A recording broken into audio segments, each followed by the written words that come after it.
What's up, everybody? Hopefully you guys are doing great as always. My name is Itai, and in today's YouTube video, we're talking about trading. Trading is one of the more important parts of chess, but unfortunately a lot of people do not know when they should be trading and when they should not. So today, I'm making a video to help clear that up. The only thing I ask today of you is to subscribe if you are not already subscribed to my channel. More than 78% of you who watch my videos are not, and it certainly helps me out. Now let's dive straight into trading. There are a couple of reasons that you will want to initiate a trade and definitely take one if your opponent offers a trade. The first reason is if you are up in material. The second reason is if you have a spatial disadvantage. The third reason is if your opponent's piece is stronger than your piece, and therefore by trading, you take away a strong piece from your opponent for a less strong piece from you. And the fourth and final reason is if by trading, you make one of your pieces a lot stronger. Now I'll give you examples and go more in depth on each and every one of the reasons that I just shared. The first reason to trade is if you are up in material. Let's suppose on the screen right now that you are playing as white and you start off with an extra pawn. Obviously this would never happen, you'd have to win your pawn by playing, but for simplistic reasons, let's suppose that this is the case on the screen. This is not clearly winning at all. And black can easily win back the material by using tactics, by getting a better position, by forking, by many ways. And this is a very complex position, and white is definitely not winning in any way. That being said, white does have a material advantage, and if white manages to simplify the board and trade, then white's advantage will become a lot more clear and it will become a lot better, okay? And this might be a little confusing, so let's just simplify the board. Let's say white manages to trade off the rooks. This is still not clearly winning. Black still has a lot of pieces that black can use to try to get the pawn. But let's just continue. White does a great job and manages to trade off the two minor pieces here. This still isn't winning. Black still has a queen, and this isn't a huge advantage. It's only one pawn, but it is starting to become a greater deal. But hey, let's continue. Let's take off these other minor and major pieces for black. Now you might see that this is a pretty big deal. I mean, there's a huge gap in the defense for black, and simply by continuing to trade, let's continue trading the rest of the pawns. You can see that you're left with this one pawn here, that once you continue pushing the king up and the pawn up, you'll be able to promote and win the game.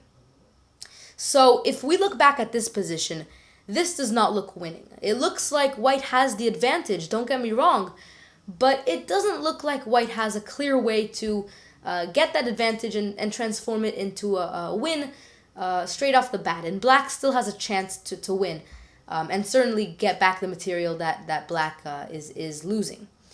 But if we continue trading, and I don't expect you to be able to trade every single piece on the board, but simply by making one trade, and it can even be a pawn, it can be a queen, it could be a rook like in this case, but simply by making one trade, you make the position more simplistic, and therefore you help yourself, you help your advantage become more clear and more great. And you stop your opponent from being able to use as many tactics and as many tricks, I guess, to win back your material. So whenever you have an advantage of material, trade, and trade. Hopefully this helps out understanding why you should trade when you have that material advantage. Let's move on to the second reason. The second reason you want to trade is if you have a spatial disadvantage. And by spatial disadvantage, I mean that your pieces control less space on the board than your opponent's pieces. You can see that white here is completely dominating the center and therefore dominates a lot of the board and has the spatial advantage here. So as black, you want to trade. You want to take away all of these pieces that give white that advantage. So here you can see that you'll want to play a move like this and therefore try to disturb the pieces in the center, okay? Because if you continue playing passively like you've done so already, then white's just going to completely, continue dominating. But by trading, you're taking away some of the pieces that white has that give white that advantage. And you'll see that once again, this is going to be a very extreme case of trading But let's suppose that you manage to trade off all of these pieces for white. You'll end up in a position like this. And this is so much more pleasant than this position. So always when you have that disadvantage of space, you want to trade and make the position more, I guess, open. And that will give you that advantage in the long term. Hopefully this has helped with the second reason. Now let's move on to the third reason. The next reason you will look to trade is if your piece is worse than your opponent's piece. And I don't mean worthless, although if you somehow manage to force or your opponent for some reason offers a trade where your piece is worth less points, for example, a pawn for a knight, obviously take that. But that's very obvious. I'm talking about the less obvious situations, like this, where both bishops here are worth equal points. And black just offered a trade. Do you want to take it? Is it in your best interest to take this trade? Leave in the comments what you think the answer is. And now let me actually share the answer. The answer is yes. You definitely want to end up... Oh, I skipped too much. You definitely want to end up trading the piece here. Obviously, this is what it would end up probably being. Or you can even move the king here. It doesn't matter. But you want to trade the piece. The reason that you want to trade the piece is if we're looking at which one of these bishops is better, you can clearly see that black's bishop is better. The first reason for this is that white's bishop is blocked on this diagonal by by two pawns here. Obviously, there is some sort of maybe discovery here that you can make eventually, but black can clearly or very easily avoid this by moving the king. Okay, so this discovery will never really become a threat. So this bishop here is blocked. Also, you can't really redirect the bishop to a great square because all the pawns for black are on dark squares. And therefore, this bishop here can never be put in a place where it can threaten to capture one of these pawns. Whereas all of these pawns here are on light squares. So this bishop here can eventually capture one or more of these pawns. So this bishop here is a much bigger threat than your bishop, right? This bishop here, it's blocked, and it can never capture the pawns. This bishop, it's definitely not blocked, and it can capture all of your pawns. So you definitely want to trade here, as your piece, your bishop is much worse than your opponent's bishop. Okay, so this is much worse, and you definitely want to take this trade. Let's move on to the final reason I have for you.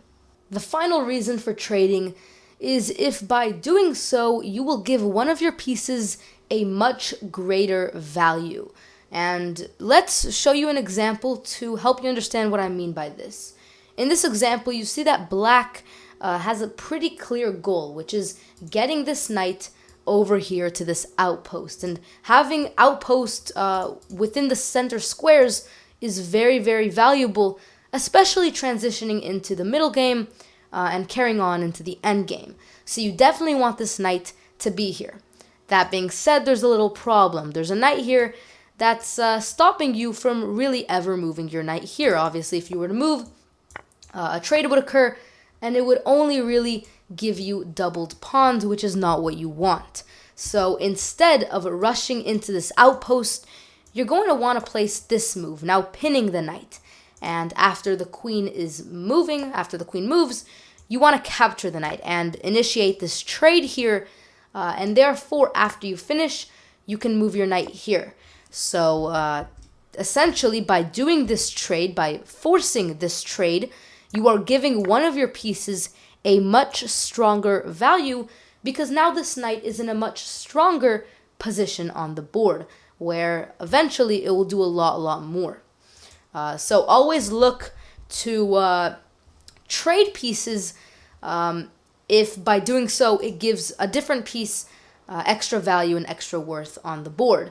Hopefully you enjoyed this video and learned something valuable from it. Now, some very exciting news is that we're getting close to 500 subscribers, which is a huge milestone for this channel. So, if you are new around here, make sure you subscribe and get us closer to that milestone.